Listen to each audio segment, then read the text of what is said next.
বিসমিল্লাহির রহমানির রহিম। বর্তমান এই অন্তর্বর্তী সরকার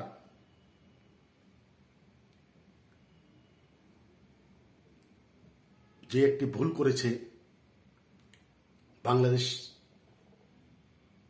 ছাত্রলীগকে নিষিদ্ধ করে এই ভুলের প্রায়শ্চিত্ত তার এমনভাবে দিতে হবে, এর পরিণতি যে কী হবে এক আল্লাহ ছাড়া আর কেউ জানে না। সেই প্রেক্ষাপটে আমি অতীত ইতিহাসের থেকে কিছু কথা বলতে চাই এবং ইতিহাস থেকে তাদের শিক্ষা নেওয়ার জন্য আমি অনুরোধ করব। বাংলাদেশ ছাত্রলীগ এই উপমহাদেশের বৃহৎ একটি ছাত্র সংগঠন। তার অনেক ঐতিহ্য আছে, স্বাধীনতা আন্দোলন থেকে 90-এর গণ আন্দোলন এবং পূর্ব পাকিস্তান আমল থেকে বাংলাদেশ সৃষ্টি হওয়া পর্যন্ত এই পর্যন্ত তাদের গৌরবময় ইতিহাস আছে। কিন্তু সেই ছাত্রলীগকে নিষিদ্ধ করে এই সরকার যেই ভুল করেছে, এই ভুলের প্রায়শ্চিত্ত তাদের কীভাবে দিতে হবে হয়তো আমরা বেঁচে থাকলে বয়সের কারণে নাও দেখতে পারি, কিন্তু পরবর্তী প্রজন্ম সবাই দেখবে, হয়তো আমার এই কথাগুলা তখন মানুষের স্মরণ করবে।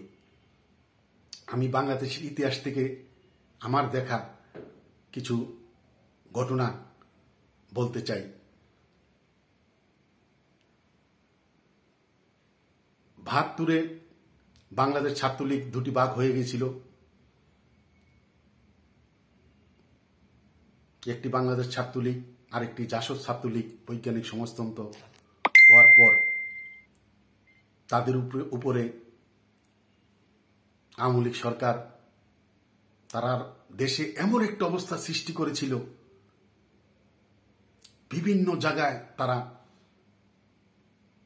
হত্যা, গুম, ব্যাংক ডাকাতি এমন অবস্থা সৃষ্টি করেছিল। এমনকি স্বরাষ্ট্রমন্ত্রী মিন্টু রোডের স্বরাষ্ট্রমন্ত্রী মনসুর আলীর বাড়িতে তারা ঘেরাও করে হামলা করেছিল। ওদিন অনেক লোক মারা গিয়েছিল। তারা দেশটাকে দুর্বিষহ অবস্থা করেছিল, কিন্তু তারা তাদের এই ছাত্র সংগঠনের উপরে সরকার এতই দমনপীড়ন শুরু করেছিল, তখন তারা আন্ডারগ্রাউন্ডে গিয়ে তারা গণবাহিনী সৃষ্টি করেছিল। গণবাহিনী সৃষ্টি করে বঙ্গবন্ধুর এই শাসন আমলকে একদম এমন একটা অবস্থা নৈরাজ্য করে দেশটাকে একদম ছারকার করে দিয়েছিল। বঙ্গবন্ধু তাদেরকে কোনোভাবে করতে পারে নাই। এর মধ্যে সিরাজ শিকদার সর্বহারা পার্টি, তাকে ব্যান করা হয়েছিল। তারা এমন একটা অবস্থা সৃষ্টি করেছিল, তারা ব্যাংক ডাকাতি করছে, থানা ঘেরাও করে থানা লুট করছে, মানুষ থেকে চিঠি দিয়ে ব্যবসায়ীদের থেকে টাকা আদায় করছে, মানুষকে হত্যা করছে। কোনোভাবেই এই সর্বহারাকে কোনোভাবেই কন্ট্রোল করতে পারে নাই। তখন তারা এই সিরাজ শিকদারকে বাংলাদেশে অনেকেই বলে প্রথম ভৈরবে তাকে ক্রস ফায়ার করা হয়েছিল। তাই এই সর্বহারাকে ব্যান করে সরকার যে ভুল করেছিল সেই ভুলের প্রায়শ্চিত্ত কিন্তু সরকারকে দিতে হয়েছে। তেমনি বাংলাদেশ ছাত্রলীগকে ব্যান করা হয়েছে। আপনারা জানেন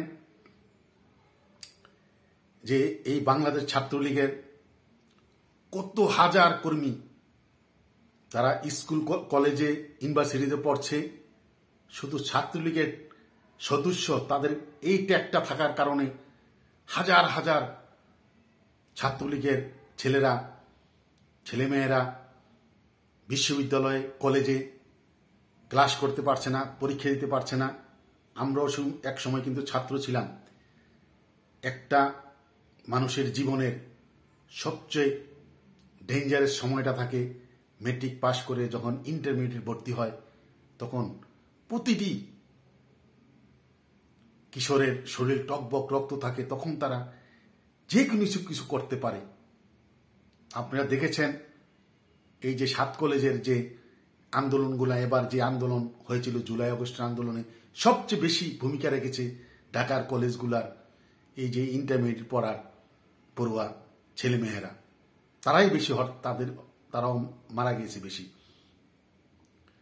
তাই এই ছাত্রলীগকে ব্যান করার পর এই যে হাজার হাজার ছেলেমেয়েরা তারা আজকে লেখাপড়া থেকে বঞ্চিত, স্কুল কলেজে ভার্সিটিতে যেতে পারছে না, তারা চাকরি পাচ্ছে না, এই যে হাজার হাজার ছেলেমেয়েরা তারা কি এভাবে বসে থাকবে?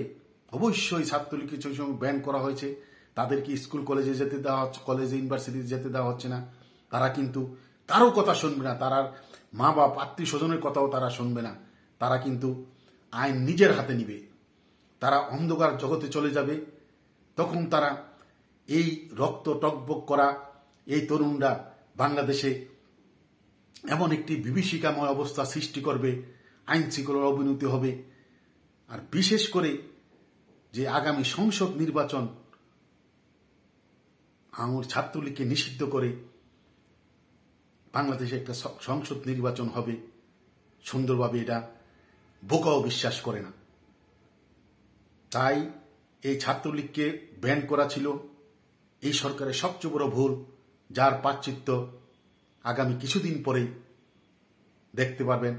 আজকে যেই আওয়ামী লীগের ডাকে এই ফেব্রুয়ারিতে 1 ফেব্রুয়ারি থেকে যেই কর্মসূচি পালন করা হচ্ছে, আজকে প্রথম দিন 1 ফেব্রুয়ারিতে সারা বাংলাদেশের বিভিন্ন জায়গায় লিফলেট বিলি করেছে। আপনারা দেখেছেন গতকাল বিভিন্ন জায়গায় ছাত্রলীগ মিছিল করেছে। চট্টগ্রাম ডাবলমুড়ি থানার ডাবলমুড়ি থানার তে ছাত্রলীগ মিছিল করেছে, জিইসিতে মিছিল করেছে, বাংলাদেশের বিভিন্ন জায়গায় মিছিল করেছে। আর সবচেয়ে বড় ঘটনা হলো এই যেই ছাত্রলীগ এখন নাই, নিষিদ্ধ, খুঁজে পাওয়া যাচ্ছে না, এই ছাত্রলীগের ছেলেরা আজকে পিরোজপুরে 3 জন শিবির কর্মীকে পিটিয়ে আহত করেছে। তাই ছাত্রলীগকে নিষিদ্ধ করে এই সরকার যে ভুল করেছে তার প্রায়শ্চিত্ত খুব সহজেই দিতে হবে, এবং এর জন্য খালি সময়ের অপেক্ষা। আজকে সারা বাংলাদেশে যে লিফলেট বিলি হয়েছে, সারা বাংলাদেশে ছাত্রলীগের ছেলেরা অগ্রণী ভূমিকা রেখে বিভিন্ন জায়গায় লিফলেট বিলি করেছে, আপনারা ফেসবুকের মধ্যে দেখেছেন। তাই এই ছাত্রলীগেই এই সরকারকে, এই অন্তর্বর্তী সরকারের মরণ কামড় দিবে বলে আমার বিশ্বাস। এই কথা বলে আমার কথা এখানে শেষ করছি। জয় বাংলা, জয় বঙ্গবন্ধু, জয় হোক বাংলার মেহনতি মানুষের।